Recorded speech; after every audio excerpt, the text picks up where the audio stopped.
সংস্কার কার্যক্রম আলোর মুখ দেখবে কিনা সে বিষয়ে সংশয় প্রকাশ করেছেন জাতীয় ঐক্যমত্য কমিশনের সদস্য বদিউল আলম মজুমদার।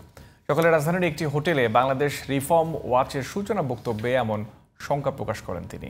এ সময় সিবিডি সম্মানীয় ফেলো ডক্টর দেবপ্রিয় ভট্টাচার্য বলেন, দেশের উপর দিয়ে ঝড় বয়ে যাচ্ছে। আর সাবেক তত্ত্বাবধায়ক সরকারের উপদেষ্টা হোসেন জিল্লুর রহমান বলেছেন, সবকিছুই আটকে গেছে যমুনার দেয়ালে। নাইম কামালের রিপোর্ট।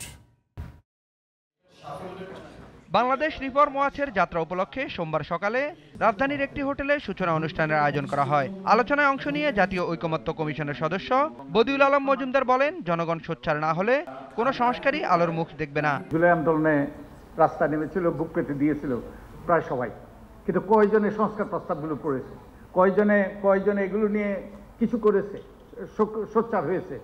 কেউ করে নাই। তো আমরা ঘুমিয়ে পড়েছি। তা আমরা যদি ঘুম থেকে না জাগি, আমরা যদি সোচ্চার না হই, তাহলে অতীতে যা ঘটেছে তাই হবে। অর্থনীতিবিদ আনু মোহাম্মদের মতে, কোনো কিছুতেই সরকারের নজরদারি নেই। সংস্কার কার্যক্রম এগিয়ে নিতে নজরদারি বাড়ানোর পরামর্শ তার। নজরদারিটা না বাড়ানো পর্যন্ত এবং এটা খুব ইফেক্টিভ নজরদারি না হলে কোনো ধরনের পরিবর্তন সম্ভব হবে না। আমরা গত এক বছরে গণঅভ্যুত্থানের পরে, সরকার পরিবর্তনের পরে গত এক বছরে যত সংস্কার শব্দটা যতবার শুনেছি, আমার মনে হয় না 54 বছরে এতবার শুনেছি। সাবেক তত্ত্বাবধায়ক সরকারের উপদেষ্টা হোসেন জিল্লুর রহমান বলছেন, সংস্কার কার্যক্রম বাস্তবায়ন করতে হলে সবার আগে ধ্বংস করতে হবে কর্তৃত্ববাদীদের মূল স্তম্ভ। পুরো জিনিসটাই একটা যমুনার দেয়ালের মধ্যে আটকে গেছে। যেই আন্দোলনের মাধ্যমে জনগণের এবং সেই নামহীন জনগণের শ্রম এবং স্যাক্রিফাইসের বদলে পরিবর্তন হলো, তার আজকে গণনার মধ্যে নেই। কর্তৃত্ববাদী শাসনের মূল স্তম্ভগুলো ধ্বংস করতে হবে, মানে আইনিভাবে, অন্যান্যভাবে যেভাবে পারি।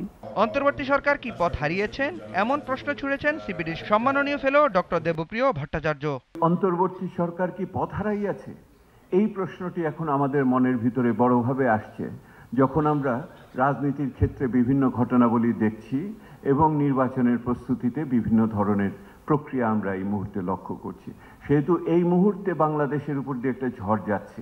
এই ঝড়ের ভিতরে আমাদের সম্পদগুলোকে রক্ষা করতে হবে। সংস্কার কার্যক্রমে ধীরগতির জন্য সরকারের সক্ষমতার পাশাপাশি আন্তরিকতার অভাব রয়েছে বলে মনে করেন আলোচকদের অনেকেই। Naim Kamal, GTV news, Dhaka.